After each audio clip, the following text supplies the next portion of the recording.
And hi, folks.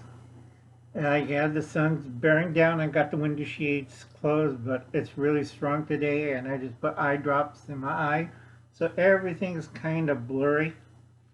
And this is part one. You're going to go to a shelter. Okay, this is dealing with a lot of urban people. Try to do a video with kind of can't see anything. Wait. Okay, this is part of the urban survival guide. You're going to a shelter. You have to evacuate. Now, I help run shelters. This is not a transient shelter. This is an emergency shelter set up by the Red Cross or by FEMA, used to be now DHS, and federal, local, county, religious. Okay, they have shelter programs. Please find out what's the one in your area. My church has a shelter program. We shelter 40 people from our congregation. And we do a few extra. We warn the county and state not to dump people into our shelter because I will turn them away. I'm sorry. I see what happens when the state and county run shelters. It's a total chaos and a mess. They got their act together during the wildfires. A few of them had some really fun problems.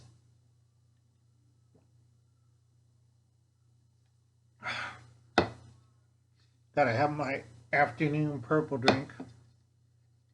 This is part one. You're going to be evacuated to a shelter. And this is for people who lives in apartments, trailers, mobile homes. And a lot of people, why can't I stay at home? And I look at them, your building's either going to collapse, it's on fire, there's a tornado or a hurricane coming towards the building, you're out of your bloody mind. It drives me bloody insane. You have to be the calm person or the rational person to people who are living in those apartment buildings. Okay, apartment, trailer, mobile home, trailer park. They have this point of view of the world. They say, we have plenty of food and water. I've seen 19 people burned to death because they're waiting for the fire department to put out a wildfire. No, it doesn't work like that. So you have to be evacuated. Okay, shoot. I tell people, take CERT book, but the only problem with the CERT guide, field guide, they don't run shelters. And you have to run a shelter firsthand. Now it depends who's running the shelter. Okay? A real screw up, federal screw up, was the Superdome in New Orleans. That was never designed for that many people. It was never outfitted correctly. After it was only good for about 2 days and hell broke loose. Okay? By the time they got there, it was 7 days and it looked like a scene from Mad Max. Okay, I had a book, but I found out, I just realized when rummaging through my bookshelf, it burned away in the wildfire where my first house was. Just burnt. And that was telling you what happened to that shelter. Most shelters, okay, for disasters, only good for 2 or 3 days. If it's run properly, like a church shelter, like the Latter-day Saints, my church, and a few other groups, they could last a week. This is why you donate to the church their food bank. Food banks divided into two formulas. One for storage for the congregation and one to give out food for the people. And I run both. Okay? It's real serious. I put my foot down because today when I got to church, some idiot had put a whole bunch of clothing and toys and yard furniture in the food donation area. I found out who it was. I called them. I told them either they pick it up or I'll call the county sheriff and have you cited. Okay, I am not a nice person. You don't do stupid things on my watch. But we're donating to the church. We are not a trash receptacle. If you want that, go to Goodwill. Okay, he picked up his stuff. I got onto the truck and I helped him unload at Goodwill. Okay, do not dump your trash in a food donation area. I'm real strict on it, and the county sheriff knows because I already had cited 2 people. That's why you don't like to see me at the courthouse, because I will take you to court. And I don't care if you're a member of the flock. Because a lot of people are really dirty, and I have to spray for roaches, rats, mice, whatever, to keep the food area clean. I'm not humorous. Okay, back to shelters. You have to evacuate. Part B is what to take to a shelter. Okay, you're evacuating from your wherever you're living, apartment, trailer, mobile home, nursing home. Oh, God damn it. Never have glaucoma, that's always fun. Or I had cataract surgery, had 4, so this is painful with all this bright light. Okay. Shelter and community containment. Okay, this is from this one by Dave Black. Very good book. I do recommend everybody should read it. And it'll be down in the description box below. Community containment versus shelters. Shelters is temporary housing during an emergency or a disaster. It may last for 3 days to a week. Okay, with proper resupply.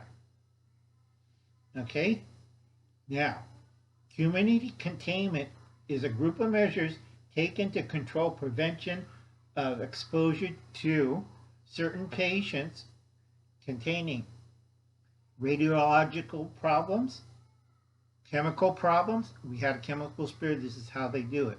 It's called community containment.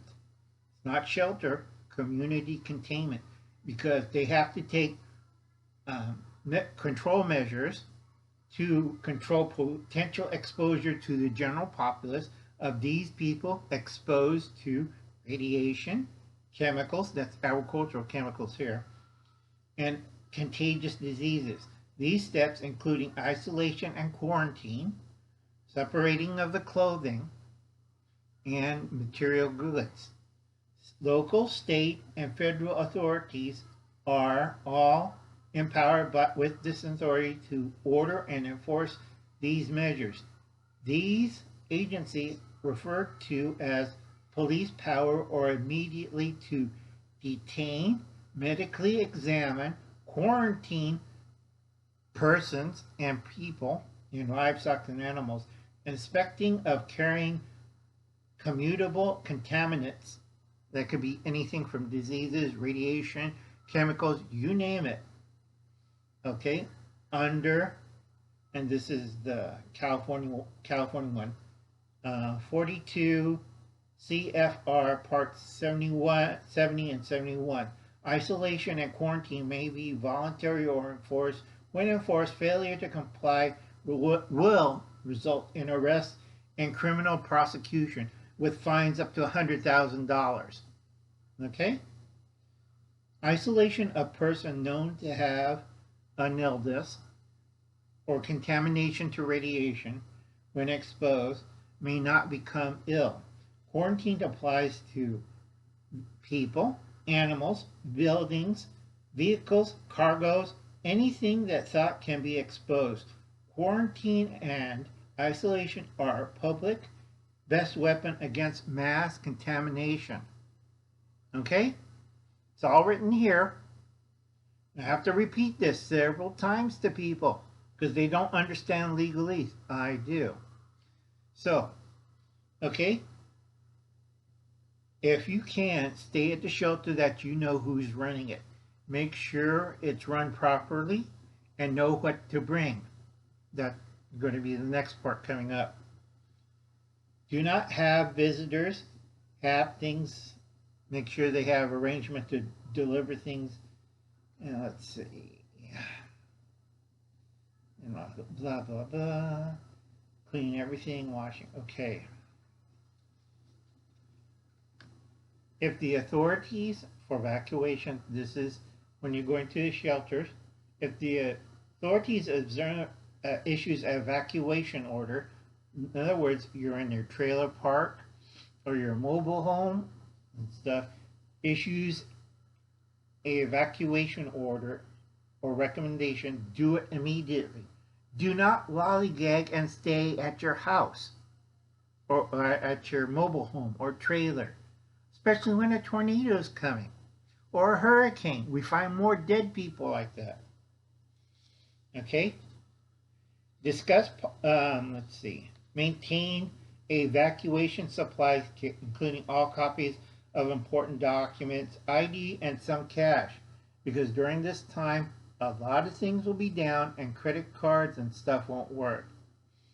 Okay? Choose, discuss evacuation procedures with your family and co-workers so they know what to do. Okay? Family, friends know what to do. Choose in advance the destination outside the area. Keep a road map, not GPS, not your smartphone, and directions written down in a clip binder. And do photocopies of the map. And make sure you check it monthly. Locate a public emergency shelters in your area. Know where to go. All right? Establish contact outside the area when whom family members can report their status to. Make sure all people have that number, either on your cell phone, in a notebook. Okay? If evacuation seems likely, okay, you have to leave now. Keep a full tank of gas in the car. There will be no gas available during the evacuation. Okay, I keep telling this to people, and also carry about 2 gallons of gas in the trunk. If you live where I live, it's 5 gallons in a jerry can, because I'm in the boonies. If you don't have a car, arrange for transportation with friends or neighbors. Contact the emergency management office. Find out what plans are in place for buses and air evacuation. I'm not kidding about this. We had to use AirVac several times in the last 6 years. Okay, and it isn't cheap. California charged you 10 grand during this kind of emergency. Usually they use school buses for evacuation or private buses. Most of the time it's school buses. The big screw up in Katrina was they never had the buses out of the dock area. And what happened? When Katrina flooded the thing, all 152 buses went underwater, 17 feet. And people were stranded all over New Orleans that could have been picked up and taken to a safer area. You want to see a screw up? You read that. I had the book, but it burnt up. I got to replace it. Okay.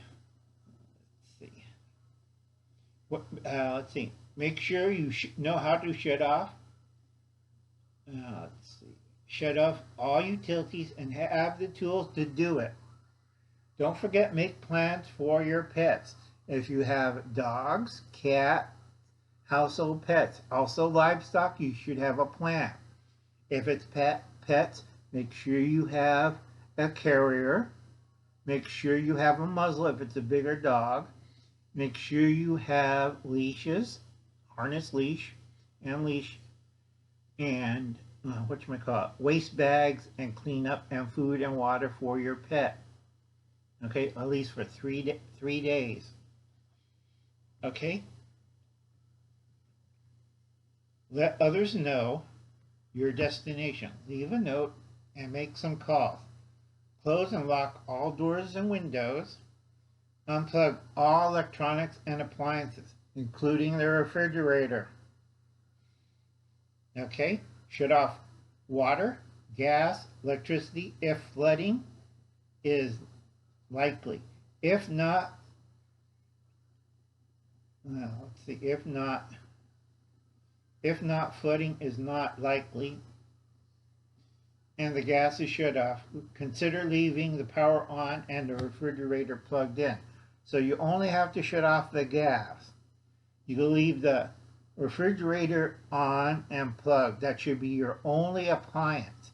Everything else, washing machine is unplugged, dishwasher's unplugged. You can go by the circuit breaker and click it off. That's easy.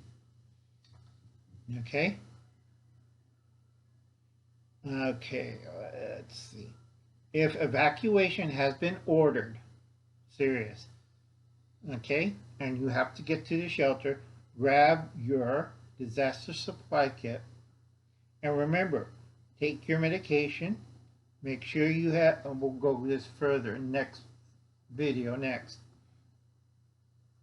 your sleeping supplies, long sleeve clothing and shoes if possible. Okay. I also tell people, if you're going to the shelter, make sure you have slip-on shoes. Another tip, because I handed out a lot of earplugs. You're in an area with 40 people, and if you want to hear 40 people snore, you want earplugs and you want, eye shades and a nice neck pillow. Trust me on that, because I've been working at these things for a long time. Follow the recommendations in the next video. Follow the recommended routes. Others may be blocked or damaged by the activities. Keep away from down power lines. Go around it, report it, don't touch it. Or I could take a stick and move it and we could drive through. Yeah, you see a lot of dead people like that. Don't do anything, get away. In flooded conditions, be careful of crossing bridges and washed out roads. Okay, it could be unstable. And then the next video coming up, we are going to talk about going to the shelter. Okay, what you need to bring and everything.